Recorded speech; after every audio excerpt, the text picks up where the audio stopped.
Bahkan kelompok ini adalah kelompok yang kufur. Yang menolak hadis Nabi SAW, mereka kufur. Yang pertama. Terusnya yang kita nak bincang ni, macam mana nak pastikan kita berada di jalan yang selamat?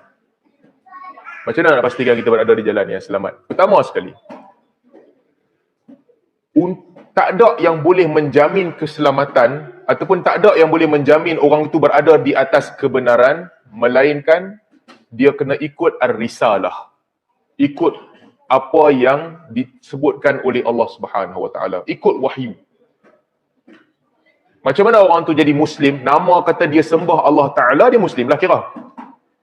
Zaman dulu, nanti adalah orang cerita pasal Yahudi, Kristian zaman dulu ni, kita tak payah masuk cerita sejarah bab dulu. Tapi, katakanlah orang tu menyembah Allah Subhanahu Wa Ta'ala, itu satu. Kalau dia tak sembah Allah, dia dah bukan Muslim dah. Baik, bila dia sembah Allah, orang akan berbeza pendapat dengan perpecahan yang banyak. Pembawakan masing-masing. Satu, yang memastikan kebenaran, mesti ikut ar-risalah. Mesti ikut ar-risalah. Mesti wajib yakin bahawa Allah Subhanahu Wa Taala ada komunikasi dengan kita. Ada benda yang Allah nak bagi tahu kat kita, ada benda yang Allah nak kita buat. Kalau dia tak percaya benda ni, orang itu telah sesat. Bahkan dia telah terkeluar daripada kelompok yang selamat. Ini pertama sekali. Nak jadi Muslim, first sekali, setelah kita beriman Allah Ta'ala itu Tuhan kita, kita beriman bahawa ada benda yang Allah Ta'ala nak bagi tahu kat kita. Yang Allah nak kita ikut. Dan ada benda yang Allah Ta'ala nak kita buat. Dengan ini kita kena beriman dengan 3 lagi perkara. Iaitu kitab yang Allah Ta'ala turunkan. Malaikat ataupun Jibril yang menurunkan kitab itu. Dan yang ketiga, Rasul yang menyampaikan kitab itu. Ini dia ada 3 lagi rukun. Yang 3 ni dia bergerak sekali, tak boleh pisahkan. Malaikat yang menurunkan kitab, kitab daripada Allah Subhanahu Wa Taala dan juga Rasul yang menyampaikan kitab itu. Sesiapa yang tak beriman dengan salah satu di antara 3 ni, dia kufur. Dia tolak salah satu sahaja, dia kufur.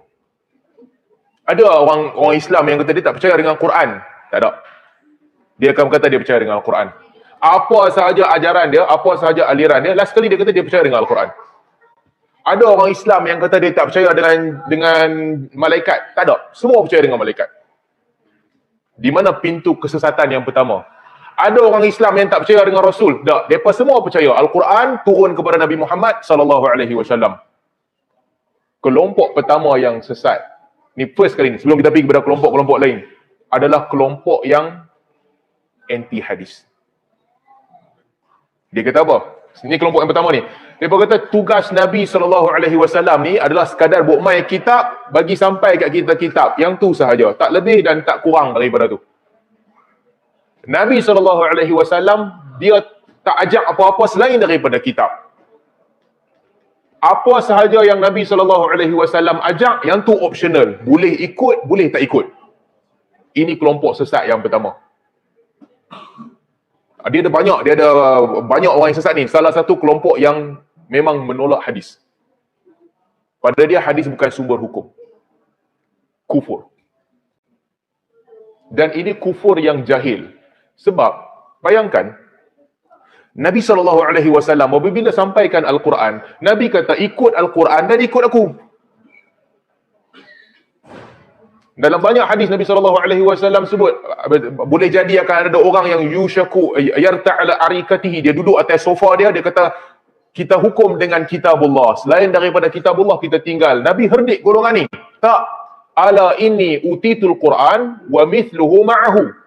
Sesungguhnya aku diberikan Al-Quran dan juga sesuatu yang sama dengan Al-Quran. Sunnah Nabi SAW. Nabi suruh ikut.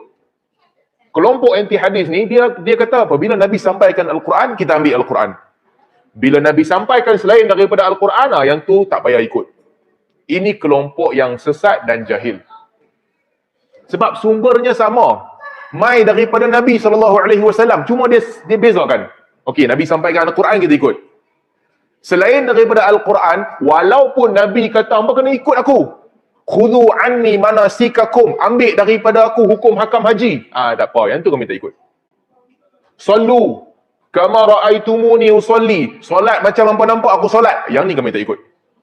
Ini kufur. Kufur yang jahil. Ada sebahagian dia bagi alasan. Dia kata hadis ni tak ada jaminan betul. Al-Quran tu betul lah. Tapi hadis tak ada jaminan betul. Siapa yang memastikan hadis tu sampai kepada kita? Orang bagi alasan gitu. Alasan ini alasan yang dia sendiri pun tak pegang dengan alasan ni. Macam mana kita nak percaya satu khabar kan? Orang bagi tahu kat kita apa-apa khabar. Macam mana kita nak percaya? Biasanya kita akan tengok credibility orang yang sampaikan khabar tu. Kan? Credibility orang yang sampaikan khabar tu. Kalau katakan Haji Mus kan, Haji Mus tiba-tiba dia masuk, dia kata kat bawah ada 3 biji ambulans sampai. Contoh. Dia tak buat muka lawak, dia buat muka serius. Ada 3 biji ambulans masuk kat bawah. Dia bukan kaki kelentong. Dan dia cerita benda yang, okey, dia cerita. Satu, credibility. Yang kedua, reliability. Cerita tu masuk akal. Mungkin berlaku. Dia main kata 3 biji ambulans. Kat bawah ada 3 biji ambulans. Tuan-tuan percaya ke tak percaya dia cakap? Percaya ke tak percaya? Percaya. Kan? Sebab dia ada credibility. Cerita tu pun mungkin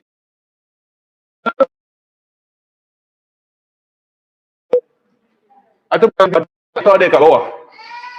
Apa reaksi Haji Wira?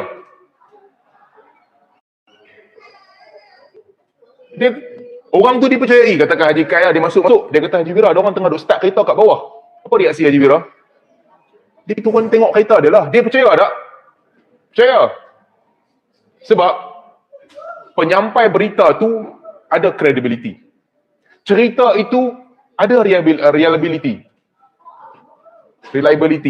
Cerita tu dipercayai. Anti hadis ni dalam kehidupan seharian depa, kisah-kisah yang begini depa percaya. Ada anti hadis yang bila-bila Haji Kai main cerita, ada cerita ada orang start. Dalil ni ahad ke mutawatir? Berapa orang yang nampak? Hang seorang je nampak, aku tak percaya. Baik pergi kat kereta aku. Ada orang buat macam tu tak? Sebab tu saya kata anti hadis ni kelompok yang sesat dan jahil. Apabila hadis sampai kepada kita, hadis sampai melalui rantaian perawi yang satu mereka dipercayai. Yang kedua, cerita-cerita itu bukan cerita yang mustahil. Dan cerita itu ada sistem dalam hadis untuk menolak cerita yang syaz. Yang ketiga, kebanyakan hadis-hadis yang disampaikan, hadis ini juga sebenarnya bukan datang dengan satu jalan, datang dengan banyak jalan. Apa yang anti hadis buat? Al-Quran kami pegang, hadis kami tak pegang. Ini kelompok yang sesat. First kali kelompok yang terkeluar menolak hadis Nabi SAW. Itu satu. Bahkan kelompok ini adalah kelompok yang kufur. Yang menolak hadis Nabi SAW, mereka kufur. Yang pertama.